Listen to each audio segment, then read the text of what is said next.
മറ്റ് വാർത്തകളിലേക്ക് കടന്നാൽ അഞ്ചരക്കണ്ടി ഡെന്റൽ കോളേജിലെ 1ാം വർഷ വിദ്യാർത്ഥി നിതിൻ രാജിന്റെ മരണത്തിൽ പ്രതി ചേർത്ത അധ്യാപകരുടെ മുൻകൂർ ജാമ്യ ഹർജിയിൽ ഇന്നിപ്പോൾ വിധി വരും. ഡോക്ടർ റാം, ഡോക്ടർ സംഗീത നമ്പ്യാർ എന്നിവരുടെയൊക്കെ മുൻകൂർ ജാമ്യ ഹർജിയിൽ തലശ്ശേരി അഡീഷണൽ സെഷൻസ് കോടതിയാണ് വിധി പറയുക. താനും ദളിത് വിഭാഗത്തിൽപ്പെട്ടയാളാണെന്ന റാമിന്റെ വാദത്തിനെതിരെ പ്രോസിക്യൂഷൻ കോടതിയിൽ തെളിവ് ഹാജരാക്കിയിരുന്നു.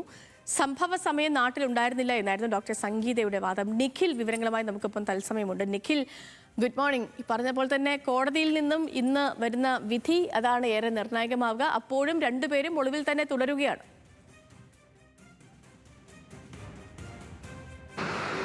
Sethu, good morning. ഏതായാലും ഇത് പ്രതികളെ സംബന്ധിച്ചിടത്തോളം നിർണായകമാണ് എന്നതിനപ്പുറത്തേക്ക് പോലീസിനെ സംബന്ധിച്ചിടത്തും ഇന്ന് കോടതിയിൽ നിന്ന് എന്താണ് വിധി വരുന്നത് എന്നുള്ളത് നിർണായകമാണ്. കാരണം പോലീസ് വലിയ വിമർശനം ഇക്കാര്യത്തിൽ ഏറ്റുവാങ്ങുന്നുണ്ട്. ഈ പ്രതികളെ അറസ്റ്റ് ചെയ്യാൻ സാധിക്കാത്തതുമായി ബന്ധപ്പെട്ട് ഈ റാം ഉൾപ്പെടെയുള്ള ആളുകളെ സംരക്ഷിക്കാൻ പോലീസ് ശ്രമിക്കുന്നു, ലോൺ ആപ്പ് എന്ന ഒറ്റ വിഷയത്തിലേക്ക് ഇതിനെ കൊണ്ടുപോകാൻ ശ്രമിക്കുന്നു തുടങ്ങിയ വലിയ വിമർശനങ്ങൾ പോലീസിന് നേരെ ഉയരുന്ന ഒരു സാഹചര്യമൊക്കെ ഉണ്ടായിരുന്നു.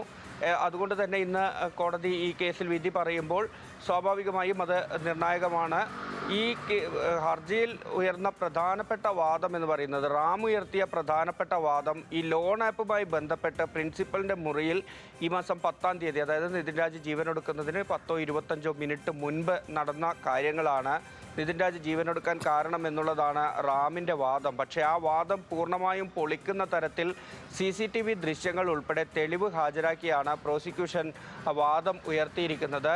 തനിക്ക് ഇത്തരത്തിൽ നിതിൻ രാജിനെ ഈ ജീവനെടുക്കാൻ പ്രേരിപ്പിക്കുന്നതിൽ ഒരു പങ്കുമില്ല എന്ന് റാം വാദിക്കുമ്പോൾ പോലും ഈ പ്രിൻസിപ്പലിൻ്റെ മുറിക്കകത്ത് ലതാ ശശിധരൻ എന്ന് പറയുന്ന അധ്യാപിക പരാതിയുമായി എത്തുന്നു. ആ പരാതിയുമായി ബന്ധപ്പെട്ട് പിന്നീട് അവർ പോലീസിലേക്ക് പരാതി നൽകാൻ ഒരുങ്ങുന്നു.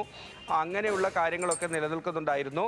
ആ പരാതി നൽകാൻ പ്രേരിപ്പിച്ചത് റാമാണ്. അതിന് കാരണം നിതിൻ രാജിനോടുള്ള പൂർവ്വവൈരാഗ്യമാണ് എന്നതാണ് പ്രോസിക്യൂഷൻ പ്രധാനമായും ഉയർത്തുന്ന വാദം. അതുകൊണ്ട് തന്നെ ആ വാദത്തെ എങ്ങനെ കോടതി പരിഗണിക്കുന്നു എന്നുള്ളത് വളരെ ശ്രദ്ധേയമാണ്. ഇതിനൊപ്പം റാം ചെയ്ത ആ പ്രവൃത്തി നമ്മൾ കണ്ടതാണ്.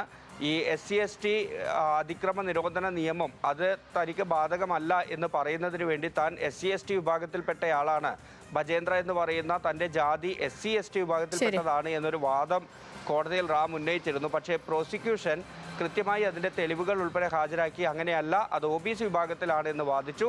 ഈ സംഗീതയെ സംബന്ധിച്ചിടത്തോളം താൻ ആ സമയത്ത് നാട്ടിലില്ലായിരുന്നു എന്നൊരു വാദമാണ് ഉയർത്തിയിരിക്കുന്നത്. അതുകൊണ്ട് തന്നെ ഇതിലൊന്നും തനിക്ക് നേരിട്ട് പങ്കില്ല എന്നുള്ളൊരു വാദം ഉന്നയിച്ചിട്ടുണ്ട്. ഏതായാലും ഈ വാദങ്ങളെല്ലാം കോടതി വിശദമായി കേട്ടതാണ്. അക്കാര്യത്തിൽ 11 മണിയോടുകൂടി തന്നെ തലശ്ശേരി അഡീഷണൽ സെഷൻസ് കോടതി 4 മുൻകൂർ ജാമ്യ ഹർജിയിൽ വിധി പറയും എന്ന് തന്നെയാണ് നമ്മൾ പ്രതീക്ഷിക്കുന്നത്. ഓക്കെ നിഖിൽ, ശരി.